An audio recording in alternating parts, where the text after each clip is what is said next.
Hello everyone. मातृभाषा channel में आपका स्वागत है। मेरा नाम बबीता डिमरी है और हम लोग उत्तराखंड एलटी 2024 हिंदी विषय की तैयारी कर रहे हैं, जिसमें हमारे टॉपिक का नाम है जनपदीय भाषा और साहित्य। इस टॉपिक पर हम 6 वीडियो पहले कवर कर चुके हैं और आज हम इसके भाग 7 पर चर्चा करेंगे। पिछले वीडियो में हमने गढ़वाली शब्द की उत्पत्ति, उसके उद्भव और विकास के बारे में पढ़ा था। आज हम उससे आगे गढ़वाली साहित्य के इतिहास पर चर्चा करेंगे। आप लोग ध्यानपूर्वक इसे सुनिए, परीक्षा की दृष्टि से ये बहुत ही महत्वपूर्ण सिद्ध होगा। तो आइए चर्चा शुरू करते हैं गढ़वाली साहित्य के इतिहास पर। गढ़वाली साहित्य वहाँ के जनजीवन की विचारधारा का 1000 वर्ष का विस्तृत इतिहास है। साहित्य और जीवन दोनों एक दूसरे के पूरक हैं, अर्थात साहित्य जीवन का दर्पण है और जीवन संस्कृतियों और परिस्थितियों की सूक्ष्म प्रतिक्रिया है। इस प्रकार जीवन धारा में परिवर्तन लाने वाली सामाजिक, धार्मिक, राजनीतिक और आर्थिक परिस्थितियों का प्रभाव साहित्य पर अवश्य ही पड़ता है। इसीलिए आचार्य रामचंद्र शुक्ल ने लिखा है, साहित्य जनता की चित्तवृत्तियों का संक्षिप्त प्रतिबिंब होता है। आदि से अंत तक इन्हीं चित्तवृत्तियों की परंपरा को परखते हुए साहित्य परंपरा के साथ उसका सामंजस्य दिखाना ही साहित्य का इतिहास कहलाता है। इसमें आपने समझ लिया होगा कि जो गढ़वाली साहित्य है वो वहाँ के जनजीवन, वहाँ के लोगों के जीवन, उनकी विचारधारा से जुड़ा हुआ है। 1000 वर्ष पुराना जो वहाँ का इतिहास है। साहित्य और जीवन हमेशा एक दूसरे के पूरक रहे हैं, क्योंकि जो उस टाइम लोगों का जनजीवन होता है वही उस टाइम के साहित्य का दर्पण होता है। उस टाइम का जो साहित्य है, उस टाइम जो भी जीवन में चल रहा होता है, वह जैसी शैली होती है उसी का प्रतिबिंब होता है। इसी के लिए आचार्य रामचंद्र शुक्ल की ये परिभाषा बहुत ही महत्वपूर्ण है कि साहित्य जनता की चित्तवृत्तियों का संक्षिप्त प्रतिबिंब होता है। इसे आप याद कर लीजिए, ये बहुत ही महत्वपूर्ण है। हिंदी साहित्य में भी यही डेफिनेशन है कि साहित्य जनता की चित्तवृत्तियों का संक्षिप्त प्रतिबिंब है, यानी वहाँ का जो साहित्य है, जो उस टाइम की जनता की जो भी व्यवस्था थी उसी का प्रतिबिंब होता है। तो आगे चलिए, गढ़वाली साहित्य का काल विभाजन और उसमें समस्याएं। किसी भी भाषा के साहित्य के इतिहास को निश्चित काल में विभाजित करना एक दुष्कर कार्य है। इसका कारण यह है कि किसी भी साहित्य के इतिहास की आधारभूत सामग्री नहीं मिलती है। गढ़वाली साहित्य भी एक लंबे समय तक जनजीवन में व्याप्त रहा है। गढ़वाली साहित्य की आरंभिक स्थिति लोक साहित्य की रही है, जिसके आदि अंत रूपी तटों को एक ऐतिहासिक क्रम में बांधना अत्यंत दुष्कर कार्य है। फिर भी उपयुक्त सामग्री के आधार पर हम उसे कतिपय सृजनात्मक सोपानों में विभक्त कर सकते हैं। आप ये जानते हैं कि किसी भी भाषा के साहित्य को एक क्रम में बांधना बहुत ही मुश्किल और विस्तृत कार्य है, लेकिन इसमें कुछ साक्ष्य जो हमें मिल नहीं पाते, जिसके कारण कि यह एक काम बहुत दुष्कर काम हो जाता है। लेकिन यहाँ पर कुछ भागों में इसे विभक्त किया गया है। इसे हम पढ़ते हैं। प्रथम सोपान, गढ़वाली साहित्य का जो विभाजन है उसमें प्रथम सोपान सन 1900 से पूर्व, द्वितीय सोपान को सन 1901 से 1925 तक रखा गया है, तृतीय सोपान को 1926 से 1950 तक रखा गया है, चतुर्थ सोपान को 1951 से 1975 तक रखा गया है और पंचम सोपान को सन 1900 होना चाहिए था, यहाँ पे 1997 से आज तक रखा गया है। नहीं, यहाँ पे गलत है, ये छपा हुआ 1975 है, तो 1976 से आज तक होना चाहिए था। जो पंचम सोपान है वो 1976 से आज तक होना चाहिए। तो देखिए, आप जो भी हमारा साहित्य होता है उसका विभाजन हम किसी क्रम में करते हैं, तो यहाँ पे जो है जैसे हमारा आदिकाल वगैरह है वो हमारे हिंदी साहित्य का है। हमारे गढ़वाली साहित्य में इन्हें सोपानों में विभक्त किया गया है। तो ये भी आ सकता है कि कितने सोपान है, तो पंचम सोपान है। और उनके सन पे आप देख लीजिए कि 1900 से पूर्व, 1901 से 1925, 1926 से 1950, 1951 से 1975 और 1975 या 76 यहाँ पे मिस हो रखा, 75 होगा या 76 होगा, उससे आज तक, इसे मैं आपको क्लियर करके बता दूंगी। प्रथम सोपान के बारे में पढ़ते हैं कि सन 1800 ईस्वी के लगभग गढ़वाली भाषा का साहित्य पूर्ण विकसित होकर अभिव्यक्ति का माध्यम बन चुका था। सन 1836 में पंडित वासवानंद बहुगुणा ने एक हस्तलिखित पत्र में यही निष्कर्ष निकाला था कि गढ़वाली भाषा और उसका गद्य पूर्ण सशक्त और विकसित हो चुका था। इस पत्र के बारे में हमने पिछली वीडियो में भी चर्चा की थी कि पंडित वासवानंद बहुगुणा का क्या था, एक पत्र था जिसमें हमने गढ़वाली साहित्य के बारे में जानकारी ली थी। इसके अतिरिक्त इस पत्र की भाषा से यही विदित होता है कि उर्दू का प्रभाव भी उस समय पड़ने लगा था। गढ़वाली साहित्य का श्री गणेश 1860 ईस्वी से 1880 के लगभग माना जाता है। प्रथम सोपान के प्रमुख कवियों पर चर्चा करते हैं तो महंत हर्षपुरी गुसाई की कविताओं में राजनीति और बुरो संग अत्यधिक मार्मिक है। गढ़वाली काव्य में पंडित जयकृष्ण दौरगा दत्ती का नाम भी विशेष उल्लेखनीय है। सन 1880 के आसपास उन्होंने वेदांत संदेश नामक उन्नत कोटि की रचना करके इस चरण में अपना महत्वपूर्ण स्थान बनाया था। जो प्रथम सोपान है उसके प्रमुख कवियों के बारे में आपने जाना कि महंत हर्षपुरी गुसाई की कविताओं में क्या है, राजनीति और बुरी संगत होना चाहिए। यहाँ पे इसमें टाइपिंग में बहुत मिस्टेक हो रखी है, बुरी संगत अत्यधिक मार्मिक है। गढ़वाली काव्य में पंडित जयकृष्ण दौरगा दत्ती का नाम भी उल्लेखनीय है। 1880 के आसपास इन्होंने क्या किया, वेदांत संदेश नामक उन्नत कोटि का एक रचना इन्होंने प्रस्तुत की थी। प्रथम सोपान के गद्यकारों पर चर्चा करते हैं। गढ़वाली साहित्य में गद्य रचना पद्य रचना से पूर्व ही आरंभ हो चुकी थी। गढ़वाली भाषा में गद्य पुस्तक न्यू टेस्टामेंट का अनुवाद सन 1830 ईस्वी में किया गया। इसी कड़ी में सन 1875 से 1892 ईस्वी के मध्य बाइबिल नामक मुद्रित पुस्तक गढ़वाली भाषा में आई। यानी बाइबिल पुस्तक का इन्होंने गढ़वाली में क्या था, अनुवाद किया था। किसी गढ़वाली लेखक द्वारा लिखी गई पहली पुस्तक हितोपदेश का अनुवाद है, जो पंडित गोविंद प्रसाद घिंडियाल की गढ़वाली भाषा में लिखी तथा सन 1900 ईस्वी में अल्मोड़ा के डिवांटिंग क्लब में मुद्रित हुई। पंडित राम प्रसाद घिंडियाल ने बीरबल कामेती रचित पुस्तक भी गढ़वाली भाषा में लिखी है। इसमें आप ध्यान से देखिए, ये क्या कहना चाह रहा है कि गढ़वाली साहित्य में गद्य रचना पद्य रचना से पूर्व, जो मैंने पिछली वीडियो में सारा आपको बताया था कि पहले इसमें गद्य रचना हो चुकी थी। और गढ़वाली भाषा में जो न्यू टेस्टामेंट का अनुवाद इन्होंने किया था 1830 ईस्वी में। 1875 से 1892 के मध्य इन्होंने बाइबिल नामक जो पुस्तक था उसका गढ़वाली भाषा में अनुवाद किया था। किसी गढ़वाली लेखक, यानी लेखक का नाम नहीं है यहाँ पे, कि पहली पुस्तक हितोपदेश का अनुवाद है जो पंडित गोविंद प्रसाद घिंडियाल की गढ़वाली भाषा में लिखी गई है। सन 1900 में अल्मोड़ा के डिवांटिंग क्लब में मुद्रित हुई थी। पंडित राम प्रसाद घिंडियाल ने बीरबल कामेती रचित पुस्तक भी गढ़वाली भाषा में लिखी है। प्रथम सोपान का साहित्य और पत्रिकाएं। गढ़वाली साहित्य के प्रथम सोपान के सृष्टाओं में सर्वश्री लीलानंद कोटाला, हरिकृष्ण दौगदत्ती रुडोला और हर्षपुरी गुसाई का नाम विशेष उल्लेखनीय है। इन तीनों ने देश एवं समाज सेवा की दृष्टि से उस समय के जिन अखबारों के अपने लेख और कविताएं लिखी उनमें कौन था, अल्मोड़ा अखबार बहुत प्रमुख था, कवि वचन सुधा था, भारत मित्र, ये तीनों विशेष उल्लेखनीय थे। प्रथम सोपान की महत्वपूर्ण उपलब्धि में लीलानंद कोटनाला की गढ़वाली छंदमाला, गढ़गीता, लीला प्रेम सागर और पंडित हरिकृष्ण दौगदत्ती की पुस्तक गंगा पंचक, चेतावनी आदि उच्च कोटि की रचना। बहुत ही महत्वपूर्ण, यहाँ पे आप इसे नोट कर लीजिए कि जो प्रथम सोपान है उस सोपान की सबसे महत्वपूर्ण उपलब्धि थी लीलानंद कोटनाला की गढ़वाली छंदमाला, गढ़गीता, लीला प्रेम सागर और पंडित हरिकृष्ण दौगदत्ती की गंगा पंचक, चेतावनी, ये रचनाएं बहुत ही फेमस थी। द्वितीय सोपान पे आते हैं 1901 से 1925 तक। हिंदी साहित्य में आचार्य महावीर प्रसाद द्विवेदी ने सरस्वती पत्रिका के द्वारा जो महत्वपूर्ण कार्य खड़ी बोली के उत्थान के लिए किया, ठीक उसी प्रकार का सराहनीय कार्य जो हमारा गढ़वाली पत्र 1905 और गढ़वाल यूनियन 1901 ने गढ़वाली भाषा और उसके साहित्य की उन्नति के लिए किया।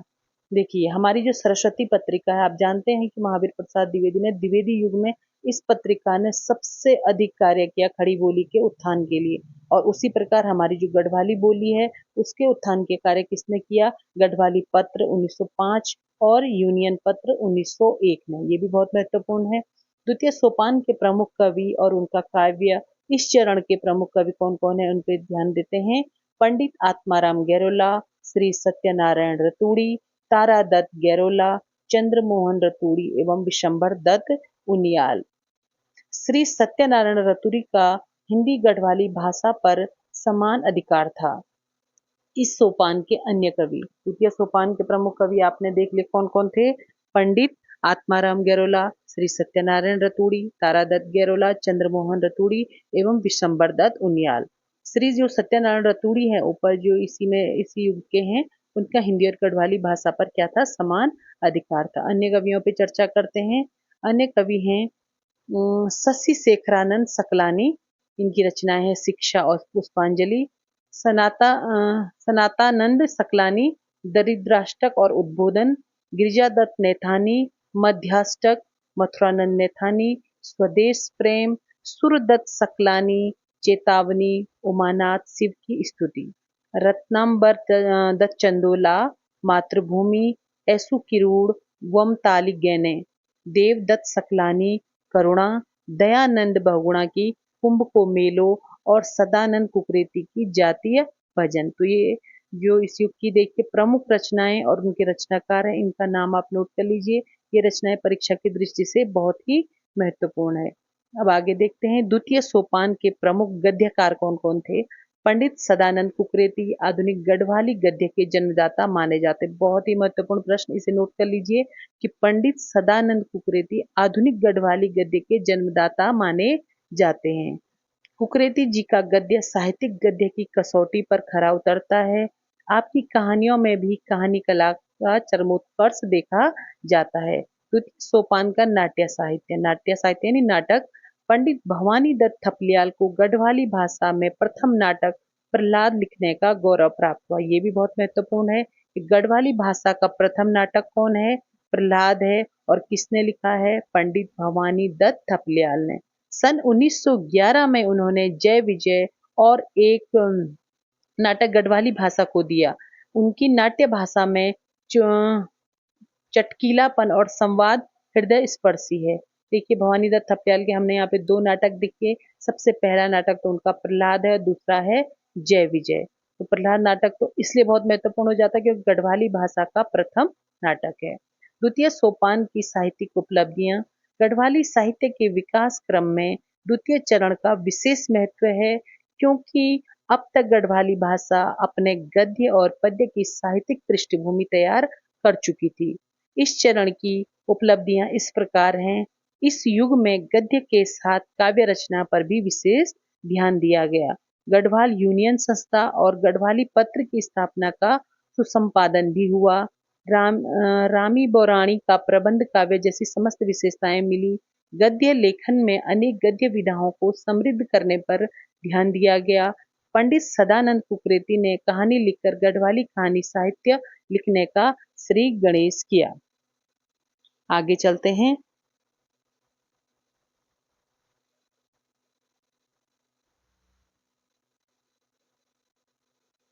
आगे देखते हैं। पंडित भवानी दत्त थपलियाल ने नाट्य साहित्य का भी श्री गणेश किया। गढ़वाली भाषा इस चरण में स्वच्छ, व्यवस्थित, प्रांजल, बिंब प्रधान और भाव सौंदर्य के अनुरूप प्रयुक्त होने लगी। अब आइए तृतीय सोपान पर चर्चा करते हैं। 1926 से 1950 तक यह सोपान गढ़वाली साहित्य के उत्तरोत्तर विकास की दृष्टि से विशेष महत्वपूर्ण है। इस काल का साहित्यकार केवल फुटकल ग्रंथों का काव्य संग्रह तक ही सीमित नहीं रहा, अपितु संस्कृत छंदों पर भी आधारित प्रबंध काव्य देखने को यहाँ पे मिले हैं। इस काल के कवि देखते हैं। तोताराम गैरोला की प्रेमी पथिक, ये प्रबंध काव्य है। योगेंद्रपुरी का फुलकंडी, चक्रधर बहुगुणा का मोदंग, केशवानंद केंथुला का मंतरंग, तारा दत्त लखेड़ा का विरहणी बाला, भोला दत्त देवरानी का जुओं और जनानी, सदानंद जखमूला का रेवार, भगवती प्रसाद निर्मोही का हिलांस, कलानंद भारतीय का डोलिया, तुलाराम शर्मा चंद्र का कर्मयोग, शालिग्राम शास्त्री का नीति प्रकाश, कमल साहित्यालंकार का जमुना और कर्तव्य बोध, ललित प्रसाद ललाम का सासू बुआरी, बलदेव प्रसाद नौटियाल का छाया रामायण। देखिए बहुत ही महत्वपूर्ण रचनाएं हैं और इनके कवि दे रखे हैं जो आपको परीक्षा की दृष्टि से बहुत ही महत्वपूर्ण है। तृतीय सोपान में गढ़वाली शब्दकोश एवं व्याकरण ग्रंथ पर चर्चा करते हैं। तृतीय सोपान में जो गढ़वाली साहित्य परिषद लाहौर से गढ़वाली भाषा का शब्दकोश जो प्रकाश में आया था, जिसका संपादन किसने किया था? प्रोफेसर बलदेव प्रसाद नौटियाल ने। इस कोश का नाम गढ़वाली शब्द भंडार रखा गया। क्या था इस शब्दकोश का नाम? गढ़वाली शब्द भंडार। और कौन थे इसके संपादक? प्रोफेसर बलदेव प्रसाद नौटियाल। इसी बीच गढ़वाली व्याकरण भी पंडित राम प्रसाद भट्ट शास्त्री द्वारा लाहौर से प्रकाशित किया गया। तृतीय सोपान में विविध संस्थानों का साहित्योत्थान में योगदान देखते हैं। इस दृष्टि से देहरादून की गढ़वाली जन साहित्य परिषद का योगदान विशेष महत्वपूर्ण है। गढ़वाली गद्य साहित्य के विकास में इस संस्था का योगदान ऐतिहासिक दृष्टि से हमेशा याद किया जाएगा। सन 1940 के बाद जो कृतियां प्रकाश में आई उसमें अधिकांश तो इसी संस्था के परिणाम स्वरूप आई। तृतीय सोपान में उपन्यास साहित्य को देखते हैं। श्री बलदेव नौटियाल का व्यूलुम ब्यूराल बहुत ही इंपॉर्टेंट है। पिछली बार पीजीटी 2018 में ये आई हुई है। देखिए मैंने नोट कर रखा हूँ यहाँ पे कि श्री बलदेव नौटियाल का व्यूलुम ब्यूराल नामक उपन्यास गढ़वाली भाषा का प्रथम मौलिक उपन्यास माना जाता है। इसमें हास्य व्यंग की छटा मनोहारी है तथा भाषा गढ़वाली है। बहुत इंपॉर्टेंट है, इसे नोट कर लीजिएगा। तृतीय सोपान के प्रमुख गद्यकार देखते हैं। श्यामचंद्र जी नेगी ने अनेक निबंध एवं लेख लिखकर गढ़वाली भाषा साहित्य की उन्नति में महत्वपूर्ण भूमिका निभाई है। इस चरण के गद्यकारों में प्रोफेसर भगवती प्रसाद पांथरी, राम प्रसाद घिंडियाल, बलदेव प्रसाद नौटियाल आदि के नाम विशेष रूप से उल्लेखनीय है। तृतीय सोपान के नाट्य साहित्य को देखते हैं। इसमें नाटककार हैं श्री घनानंद बहुगुणा, नाटक का नाम समाज, विशंबर दत्त उनियाल, नाटक का नाम बसंती, ईश्वरी दत्त जुयाल, नाटक का नाम परिवर्तन और भूषण शर्मा, स्वर्ण भूद्रा, प्रेम सुमन। ये परिवर्तन और प्रेम सुमन बहुत ही मोस्ट रचनाएं बहुत बार पूछी गई हैं, इन्हें नोट कर लीजिएगा। तृतीय सोपान की उपलब्धियां। गढ़वाली साहित्य में तृतीय चरण का बहुत योगदान है। अब ये योगदान क्यों है देखते हैं। इस चरण में पहली बार गढ़वाली भाषा में महाकाव्य की रचना हुई। सबसे इंपॉर्टेंट, कर्मयोगी जैसी श्रेष्ठ रचनाएं प्रकाश में आई। गढ़वाली भाषा शब्द भंडार तथा गढ़वाली व्याकरण प्रकाशित हुआ। डॉक्टर पीताम्बर दत्त बर्तवाल और डॉक्टर बलदेव प्रसाद नौटियाल जैसे गद्य शैलीकार गढ़वाली साहित्य में आए।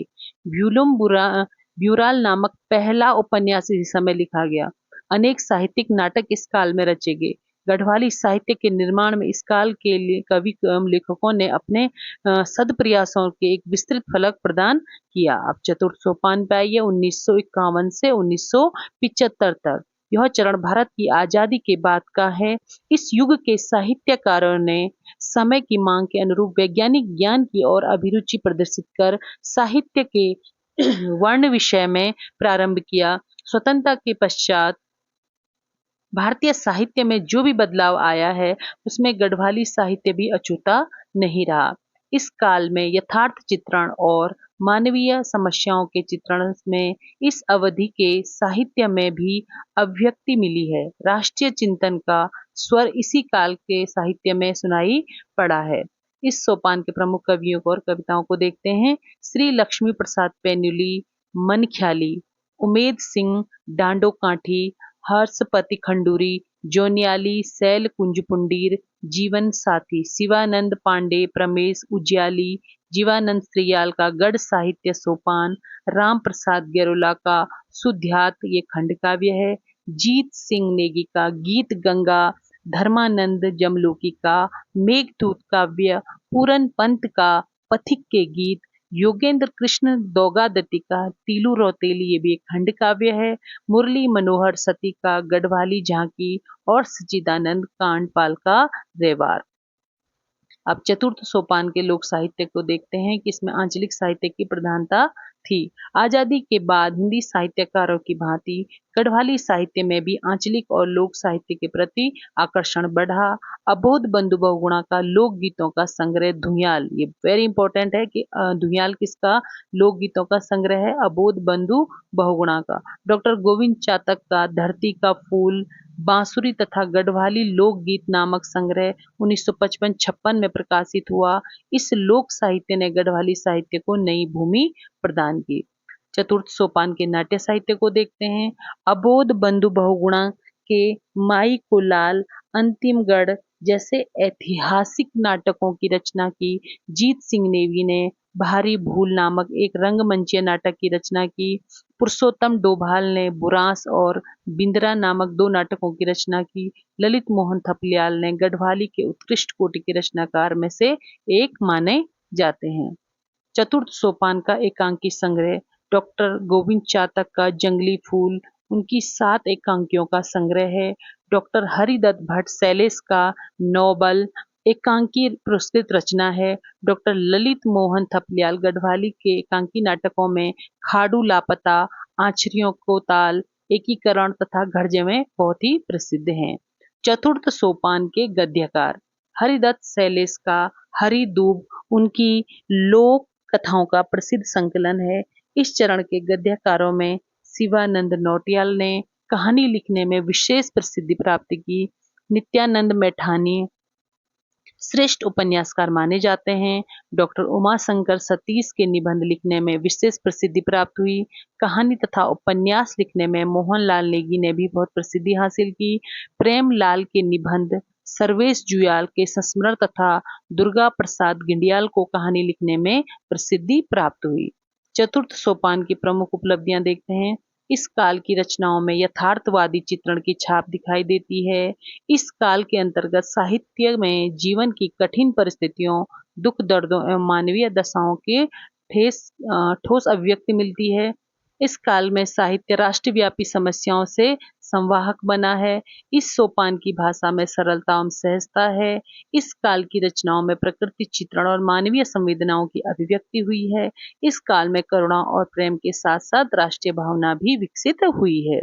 अब देखते हैं अंतिम हमारा पंचम सोपान। देखिए ये मैंने आगे आपको बताया था पीछे वीडियो में कि ये कहाँ पे गड़बड़ हुआ था। ये 1976 से अब तक था, वहां पे तक 1975 था, लेकिन अब 1976 से आगे हमारा पंचम सोपान लगता है, तो आप इसे क्लियर कर लीजिएगा। देश और समाज की परिवर्तित होती परिस्थितियों के अनुरूप साहित्य वस्तु और शिल्प दोनों में परिवर्तन होता है। इस चरण के गढ़वाली साहित्य में मानवता परक दृष्टिकोण और राष्ट्रीयता से जुड़े प्रश्नों के दर्शन होते हैं। इस काल के कवि देखते हैं। लोकेश नवानी की कविता फंची, दीनदयाल बंदुणी की कविता हिमालय को देश, गोकुल चंद किमोठी की पितरों को तर्पण, गंगा जमुना का मैत बिटी, जग्गू नोड़ीथाल का है समलोण और प्रेमलाल भट्ट का है उमाल। इस सोपान के प्रमुख कवि अन्य कवि देख लीजिए। पारेश्वर गौड़, ललित केसवान, नेत्र सिंह असवाल, विनोद उनियाल, महावीर प्रसाद गैरोला, घनश्याम सैलानी तथा जीवानंद श्रियाल। देखिए आपके जो सिलेबस में है इसमें से देखिए महावीर प्रसाद गैरोला और जीवानंद श्रियाल भी हैं। ये भी आपके पास क्वेश्चन आ सकता है कि महावीर प्रसाद गैरोला किस जो इसमें कौन से सोपान के कवि हैं, तो आप बताएंगे कि पंचम सोपान के कवि हैं। तो आपको ये भी चीजें नोट करनी है। पंचम सोपान के प्रमुख उपन्यास और कहानी साहित्य देखते हैं। डॉक्टर महावीर प्रसाद गैरोला का पार्वती नामक उपन्यास मैंने पिछली वीडियो में भी बताया कि बहुत महत्वपूर्ण है और आपके सिलेबस में भी है। मोहनलाल नेगी की बुरांस की पीढ़ नामक उपन्यास भी इसी काल की देन है। विद्यासागर नौटियाल ने टिहरी की कहानियों नाम से एक कहानी संग्रह भी प्रकाशित किया। भगवती चरण निर्मोही, सुंदरलाल बहुगुणा, कुसुमलता बहुगुणा, कैलाश पांथरी तथा दयाधर प्रसाद बमराड़ा ने गढ़वाली कहानी लिखने में अपना महत्वपूर्ण योगदान दिया। पंचम सोपान के नाट्य साहित्य को देखते हैं। राजेंद्र धस्माना, वीरेंद्र मोहन खंडूरी, गिरधारी प्रसाद कंगाल, मोहनलाल डुंडरियाल, कालिका प्रसाद किशोर, दिनेश पहाड़ी और परमेश्वर गौड़ ने नाट्य लिखे हैं। पंचम सोपान के गढ़वाली साहित्य की उपलब्धियां देखते हैं। पंचम सोपान को गढ़वाली साहित्य का स्वर्ण युग माना जाता है। जैसे हिंदी साहित्य में भक्ति काल को स्वर्ण युग माना जाता है, उसी तरह पंचम सोपान को गढ़वाली साहित्य का स्वर्ण युग माना जाता है। वेरी वेरी इंपॉर्टेंट है। इस चरण की प्रमुख विशेषताएं देखिए। इस युग में भाषा भाव की दृष्टि से नया आयाम और नया शिल्प अपनाया गया है। इस काल की कविताओं में आधुनिक भाव बोध प्रचुर मात्रा में था। इस काल में सामाजिक जीवन के चित्रों को उभारने का पर्याप्त सफलता प्राप्त की गई है। आर्थिक दृष्टि से पिछड़ेपन और साहित्यकारों ने बड़ी मर्मस्पर्शी भाषा शैली का प्रयोग किया है। इस चरण की भाषा में रसात्मकता की प्रधानता है। इस काव्य में उत्कृष्ट भाव संयोजन, बिंबात्मकता, छंदात्मकता मिलती है। इस साहित्य में संस्कृत वर्णवृत्त की गेयता की प्रधानता है। गढ़वाली साहित्य की अतुकांत कविता बड़ी सम्मोहक है। गढ़वाली साहित्य में मिठास अवधि और ब्रज के जैसी है। गढ़वाली साहित्य के गीत विश्व साहित्य में अद्वितीय हैं। गढ़वाली साहित्य के उपयुक्त सोपान क्रमानुसार किए गए वर्णन के आधार पर यह कहा जा सकता है कि गढ़वाली कविता ने नक्सिक वर्णन तक की सीमित नहीं है। इसमें मर्यादित श्रृंगार, संप्रेषण क्षमता, उच्च आदर्शों की अभिव्यक्ति करने की क्षमता भी है। यद्यपि इस साहित्य के कवि ने परिवर्तनों को स्वीकार किया, किंतु शाश्वत मूल्यों से भी मुंह नहीं मोड़ा। मतलब इन्होंने परिवर्तन भी जीवन में अपनाया, लेकिन जो इनके शाश्वत मूल्य थे, जो इनके आदर्श थे, उनको भी लेकर इन्होंने रचना में साथ रखा है। आज गढ़वाली साहित्य देश और काल की सीमाओं को तोड़कर विस्तृत फलक पर विद्यमान है। डॉक्टर ब्रह्मदेव शर्मा ने ठीक ही कहा है कि सूक्ष्म भावाभिव्यक्ति की दृष्टि से गढ़वाली का शब्द भंडार अतुलनीय है। इसमें हृदय के मधुर स्पंदों को व्यक्त करने के लिए पर्याप्त अवकाश है। बिंबों की दृष्टि से भी यह अद्वितीय है। कुछ बिंब ऐसे हैं जो गढ़वाली के अतिरिक्त किसी अन्य भाषा में प्रकट करने संभव नहीं है। देश काल की सीमाओं को तोड़कर बृहत्तर आशय प्रकट करने वाला साहित्य, उसमें भले ही न लिखा गया हो, किंतु उसकी साहित्यिक क्षमता से इनकार नहीं किया जा सकता है। उसकी प्रासंगिकता को गढ़वाली लोकमान्य मानस में सदा अक्षुण्ण माना है। तो इस तरह से हमने पूरे गढ़वाली साहित्य को प्रारंभ से अंत तक और प्रमुख सोपानों में पढ़ लिया है। परीक्षा की दृष्टि से ये बहुत ही महत्वपूर्ण है। उम्मीद है आपको अच्छे से समझ आया होगा। इस विषय पर हम अगली वीडियो पे चर्चा करेंगे। जो भी टॉपिक इसमें छूट गए हैं, इसमें लेखक और उनका परिचय छूट गया है, इस पे हम आगे वीडियो बनाएंगे। तो आपको समझ में आ गया होगा। धन्यवाद।